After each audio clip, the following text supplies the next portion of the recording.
Hello, everyone. Welcome to Arash's World. Today we have a special guest who has returned to Arash's World, Rabbi Matthew Ponak. How are you doing? I'm good. How are you doing, Rash? Very good. It's so glad to have you back. And last time we talked about embodied Kabbalah, your book, which is Jewish mysticism for all people, and that went really well. And now we have another book that we're going to talk about. So, what's the book? So the book is called The Path of the Sephirot, and it is also for all people, though that's not in the title. It's meant to be an access point to the study of divine emanations from Kabbalah. Mhm. And so these are layers of reality, or what you could call divine qualities. And this book is specifically focused on a 49-day period during the Jewish calendar between the holidays of Passover and Shavuot. That period's called the Omer, and it's 49 permutations of these divine emanations, which allow for unique reflections and contemplations day by day. And the purpose is self-growth, healing, and to use kind of Kabbalistic metaphors, clearing the way for the divine light to come through. Yeah, and I love it. I mean, there's so much that we can benefit from and learn from and practice and so on. But before I dive into that, what would you say is the Kabbalah for again our audience who doesn't know? And what I also like is that you're looking at it not as something that's out there, but as a living tradition, something that we can incorporate into our daily lives, a daily practice, and so on, which I love, you know. So it's not just some esoteric idea out there. It has applications in our everyday life. But how would you briefly describe that to our audience here?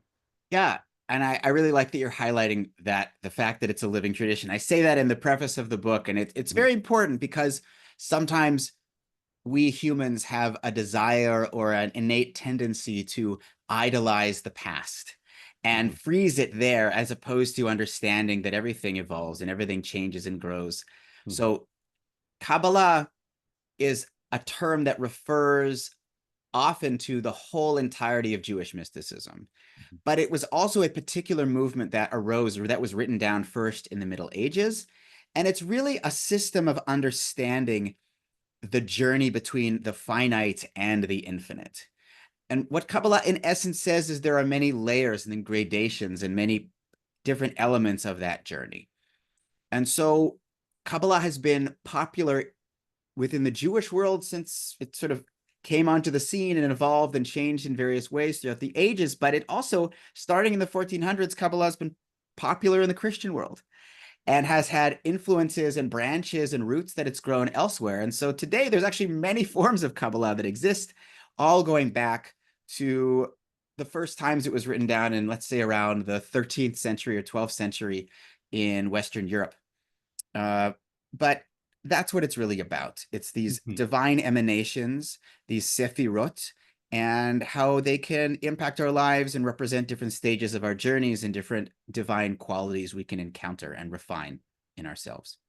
What I really like in your book that you're saying about aligning our inner selves with divine purpose. I mean, Mhm. that is just so beautiful. And so the Sephirot is a way of trying to attempt that. I mean, there are the seven sacred attributes that you're talking about. Mhm. And let's dive into that. What are the ways of kind of fine-tuning Mhm. our minds, our souls with something that is again the finite with the infinite. I love that interplay between. Exactly. So in the sense of a sacred attribute, so if I say the word love or loving kindness, something is going to come to mind for Yeah. each of us in our own way, but we all have a general sense of what it means to be kind, Mhm. whether we actualize that every day or not.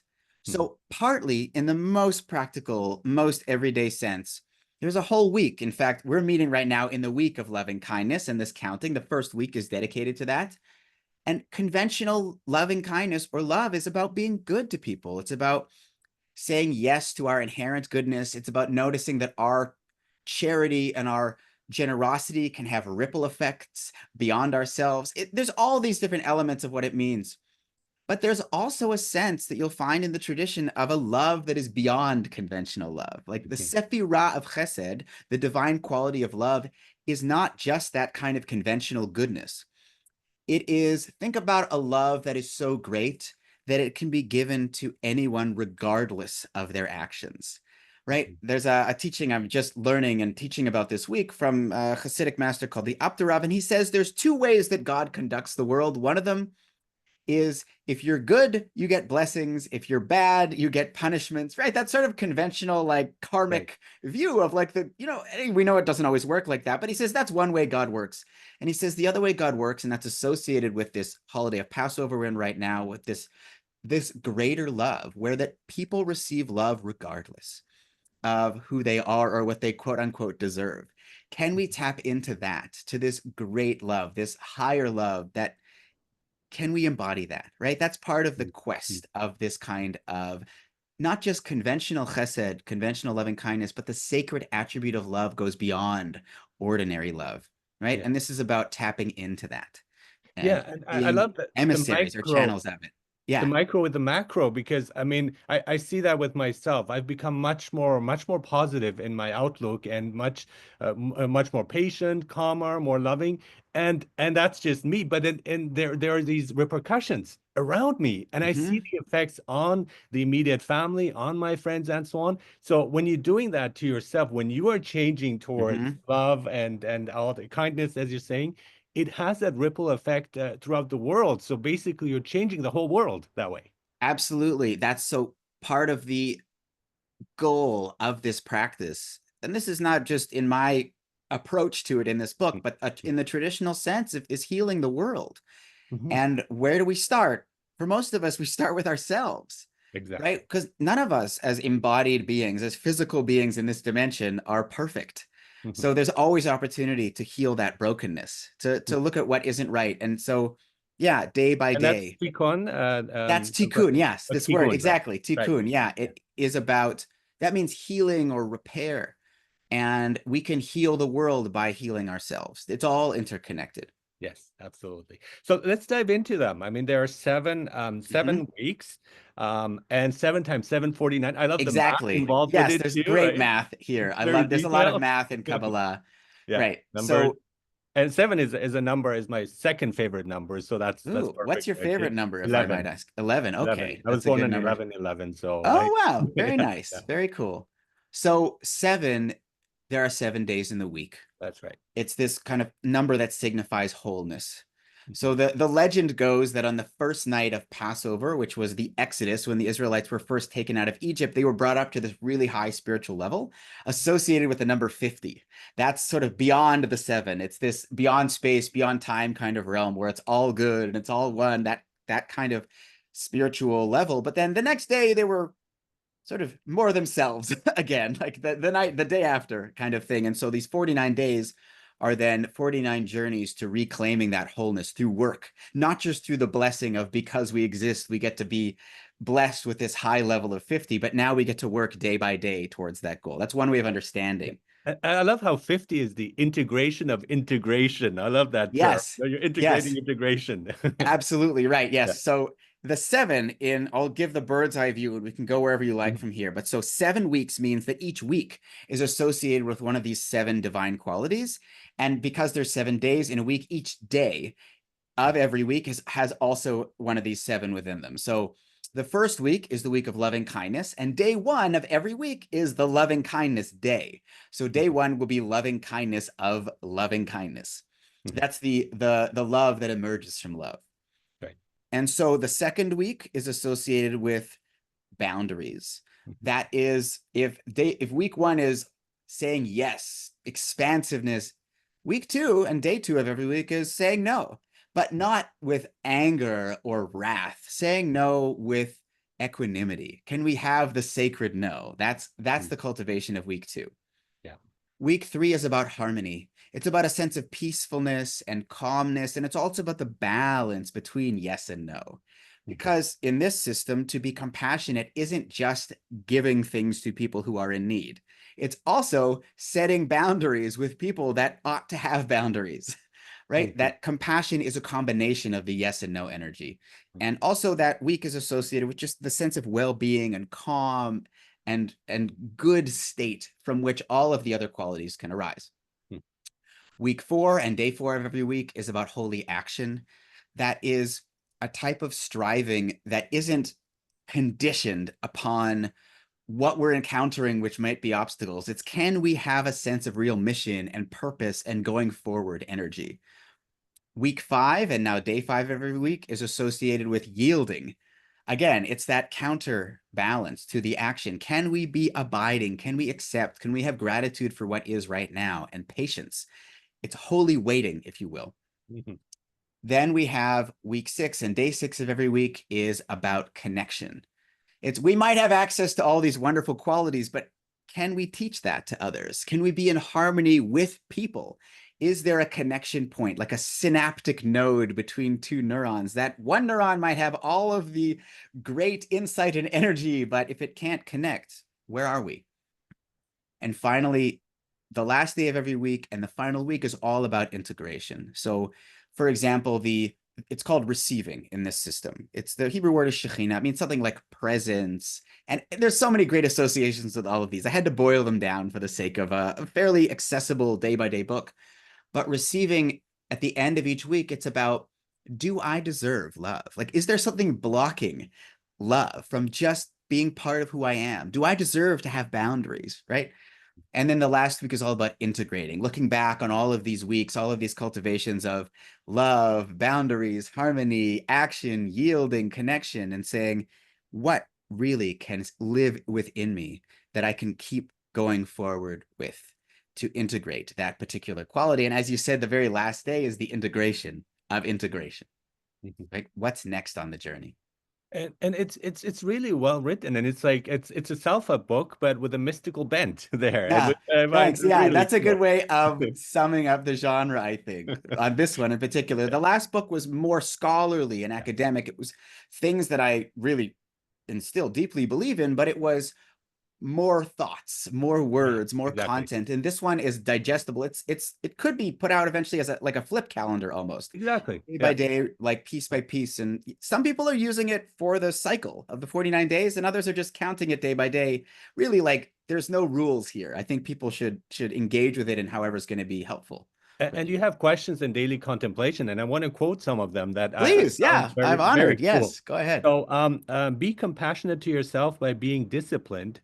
Both self-limitation and self-love are needed for inner well-being. And I love that. And I want to talk about the sacred no here because that fits Yeah. in really nicely. So, how would you paraphrase that again in your own words? Sure. And to be clear, I didn't coin the term sacred no. There's actually a book by that title. I haven't read it, but I love the title and I love I can't remember the author at this moment, but the notion of we all know what it's like to be yelled at, unfortunately, or most of us do probably, Mhm. right? Unless we're living on some paradisical island somewhere.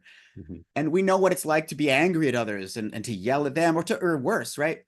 So because of that, so you and I are both Canadian, right? We know what it's like to exist in a society that isn't the most comfortable with anger or boundaries Mhm. relative to other places in the world Yeah, necessarily. yeah. So coming from a perspective, let's say as a Canadian or many Americans as well, that it's possible to set boundaries and have that expression kind of burn clean, guilt-free, shame-free. There's nothing wrong with setting a boundary. In fact, in the right instance, it's so right. Because you're valuing yourself, you're giving yourself Yes, value. Yeah. exactly. And so that's more, I'm speaking of it as in a relational sense. I Yeah. mean, it's like one of the ways people talk about it in the sort of more modern tradition is if you raise a child and all they hear is yes, that's Mhm. called spoiling them. Yeah. And if all they hear is no, that's almost abusive, right? But a balance of the yes and the no in the right time, like that's true kindness. So you actually can't have true kindness or true compassion in that sense without no. So how do you say a no without it being an angry or a wrathful no? That's the cultivation here. Yeah. And it's also true with ourselves. So that Mhm. loving energy I spoke of initially with ourselves, that's called delight. That's Mhm. treating yourself, right? Giving Mhm. yourself an early Christmas present, or however you want to put it, or like having that dessert. And on the other hand, the sacred no, or the gevura in Hebrew, that energy of restraint or even discipline is about saying no to yourself. Because if all you ever say is yes to yourself, well, guess what? You're spoiling yourself. Yeah, And exactly. that's actually not healthy either. We have to Yeah. have restraint. Yeah. So that sacred no inside of us is about self limitation, but for a higher purpose.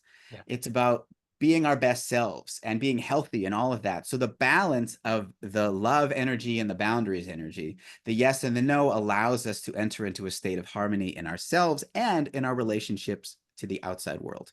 Yeah, and I love the balance that you mentioned, and that's the next one, right? So finding that balance between yes and no, and kind of like the yin and yang of Tao. It's like you need to have that balance. If it's all no or all yes, then you're not in alignment, you know? Yeah. Yeah, and it's a punctuated equilibrium, or maybe Yeah. that's the wrong term. I love evolutionary theory. That's but a bit of a tangent. Mhm. The it's a shifting equilibrium. There Mhm. are times in our lives that are yes times, like a holiday.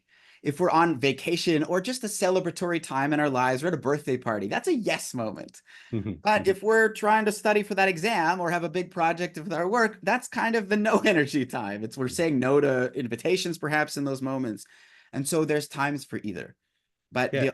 the wholeness of it really is when we can have, it's like we've attained something. If people like the Marvel movies, it's a little bit like the Rings of Power. Is that what they're called? No, now I'm into the Tolkien universe. But the Okay. rings Yeah. that Mhm. the bad guy is acquiring, that it gives him each different abilities over time. Thanos, Yeah. or the different. It's each Sephirot is kind of like that. They have particular qualities and they can be attained. Now, fortunately, they're not only for one person, where we can all tap into them, but it's like some people have more love than they have boundaries. And so a lot of the work for them will be in that second week. And that can be a Mhm. lifestyle. Can we take maybe a year and really work on that boundaries energy? Mhm. But Mhm. once we have more access to them, it doesn't feel as forced, it feels innate because we Yeah. have these sacred qualities within us. It's sometimes about clearing the way so they Yeah. can emerge kind of naturally and organically in how Yeah. we relate to ourselves and each other.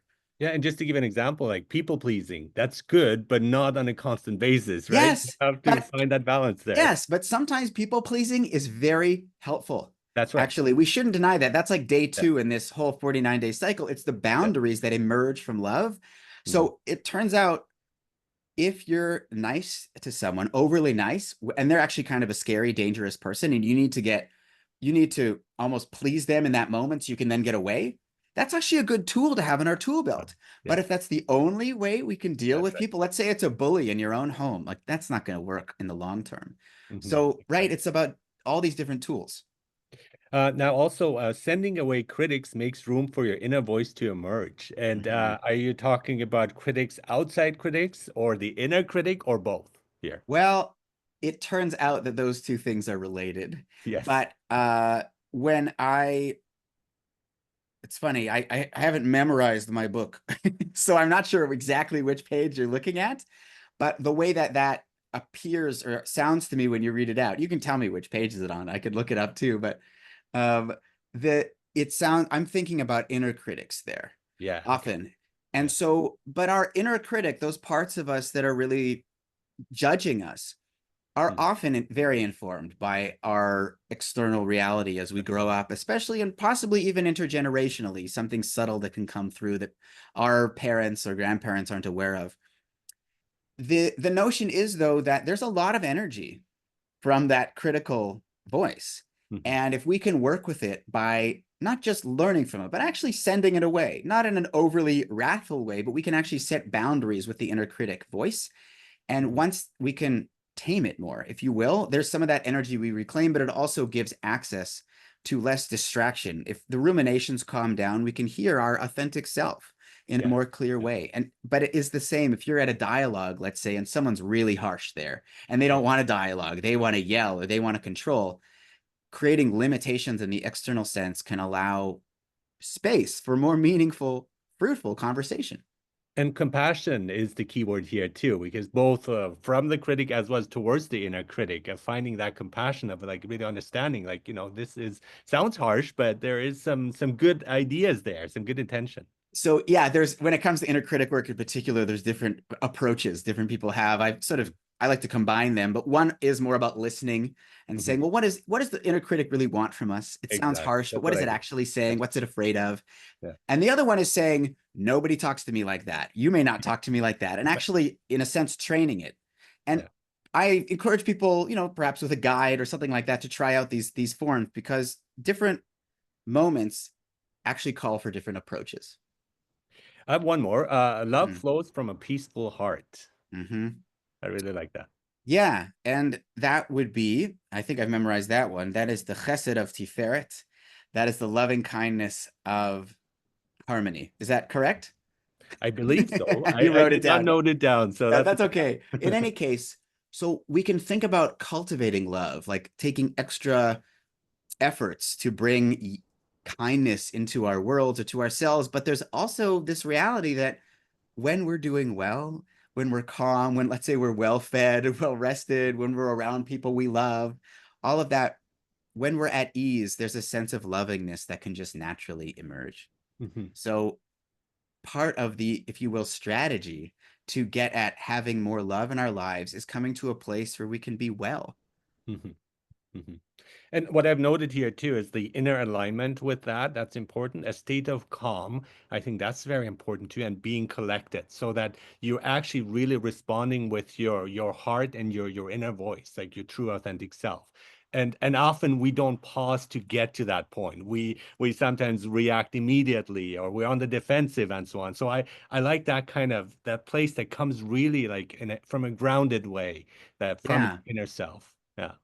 And I think in that description you're giving, so many of those qualities can come in. We can have that sense of yielding, that Mhm. sense of waiting, right? The sense of connecting to groundedness. That's got a little bit of also that receiving Mhm. energy in it, and that last day and that last week. But you're right. It's easy, especially if we're living very cognitive, sort of heady kind of existences, which are sort of the default here in our society right now, Mhm. to react from a place of urgency or stress or just trying to be rational about it. And sometimes rationality is great. And at other times, Mhm. the reaction, the movement can bubble up from a deeper place in ourselves if we give it a little bit of patience and calm Mhm. from the get-go. I'd be also interested to talk a little bit about the tree of life. What would you Mm-hmm, say? Because that's a bit of a mystery to me, but mm-hmm. it's also a fascination. So, how does that fit in also with our discussion here, the tree of life? So the tree of life, as you may know, is a very ancient biblical metaphor. Yeah. Well, it's actually not a metaphor, really. If you look at it, it's a story about Adam and Eve living in the Garden of Eden, and there's a tree of knowledge of good and evil, which they're not supposed to touch, and the tree of life, which is just there, but they don't really get into that much detail around. Yeah, yeah, it's somewhere in the corner, right? Yeah. Yeah, and God kicks them out of the garden after they eat from the tree of knowledge of good and evil for fear that they will eat from the tree of life and live forever. There And you I go. believe if you were to look at it historically, there's some connection between ancient Canaanite theologies in that region and sort of what eventually gets written down in the Bible. But regardless of sort of what is preceding that myth that's written down, the tree of life becomes a very important metaphor in Jewish mysticism. Mhm. And in Kabbalah, one of the things that the tree of life stands for is the whole map of the Sephirot. So if people see the cover of my book, The Path of the Sephirot, there's 10 spheres that are linked with lines. That whole structure is called the tree of life. The tree Mhm. of life also sometimes refers to the divine quality of harmony, or Tiferet in Hebrew. But usually when people say the tree of life, they refer to these 10 divine qualities that can also be seen as layers of reality or dimensions between the finite and the infinite. And Mhm. in that sense, it's a pathway that we can walk and we can taste of the fruits of the tree of life. That might be like, what does divine love taste like? What does divine boundaries taste like? And all of that. But we can almost, you could say, walk. People don't usually use this metaphor, but really you can climb the tree of life. And it's a pathway between the finite and the infinite and the various gradations and unfoldings of our spiritual lives. Yeah, I'm a huge fan of mysticism because I like those kind of ideas, and so it's the divine essence that becomes revealed to us. But Mm-hmm, I like how you also say the divine interacts with the universe, and mm-hmm. so that kind of connection too. It's not like just like passive out there, and you're trying to connect, but there is that flow between a divine energy Exactly. and human energy, and trying to figure things out for us. You know? And one of the ways of understanding that experientially is sometimes the divine energy, it's there, but it's blocked. Yeah. And it might be because of our psyche is blocking. Mhm. Like the ego is wonderful for functionality in this plane of existence, Mhm. but it is also something that obscures the deeper layers of who we are. And so it's called Shefa in Kabbalah. It's abundance, divine blessing, and it wants to flow. It's like the sap that can eventually, you can think of the tree of life also as an upside down tree. And we can taste the fruits that come, and that sap is emerging from the roots that are in heaven, so to speak, or in the deeper layers of reality. Yeah. But sometimes because of the knots of our soul, so to speak, there's things that get twisted or cut off. That introspection, deep introspection that frees up energy, maybe working through traumas or some kind of blockage, we can get to a place where we can actually taste some of those fruits. And that's when we get contact with the Sephirot, with the divine energy, the divine manifestation that comes in different forms. Yeah, and in a way, it reminds me of psychoanalysis, but again with a mystical bent of that, and which is again what you're doing because you're unblocking, you're trying to like open up the knots that are like blocking you to Yes. your connection, right? Yeah, so some of these metaphors are very ancient, and some of the teachings that I bring in the book are very modern. Mhm. They're informed both by modern psychology and in later forms of Jewish mysticism. It's a living tradition, and that's it. It's a living tree, if you will. It continues to unfold and bear new fruit in every age. Mhm. So Freud, as you probably know, was Jewish. He had Yeah. a traditional Jewish upbringing. I'm not personally sure of how much connection with Kabbalah he had, but it was in the scene that he was getting enculturated into as a child, because it's And everywhere. unconsciously, he was influenced Unconsciously, by it. yeah. There you go. And Yeah. Carl Jung apparently, near the end of his life, discovered Jewish mysticism and had a great respect for it, because a lot of the things that are articulated in this tradition have a great deal of resonance with Jungian psychology.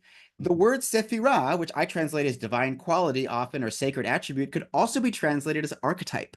It's a fundamental part My of goodness. who we Okay. are, and that can be found in all of our myths.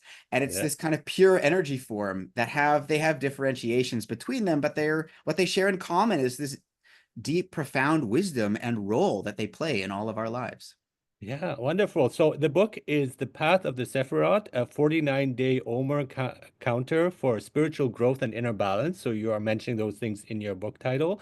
And it's like each day is an opportunity there for reflection, each of these Mhm. 49 days, for refining, for connecting with the divine, and for manifesting here also the divine qualities. Absolutely, to bring them into our lives, because it is a wonderful thing. It's a blessing to encounter something like this in meditation or through some kind of introspection, but it's another thing also to live it out. And those that might flow naturally, but often it's possible to get distracted and not actually have the full manifestation. So really, they're all connected. Yeah. Deep introspection and feeling into who we really are, and going on that kind of inner search, but also then finding ways to have a vessel or a container for that through action, whether that's a creative project or a holy deed, or simply cultivating daily reminders to allow us to be embodiments more and more of these sacred qualities. What a wonderful discussion. Thank you so much, Rabbi Matthew Ponak. You are a teacher of Jewish mysticism, a spiritual counselor, and an author. And thank you so much for being on Arash's World here.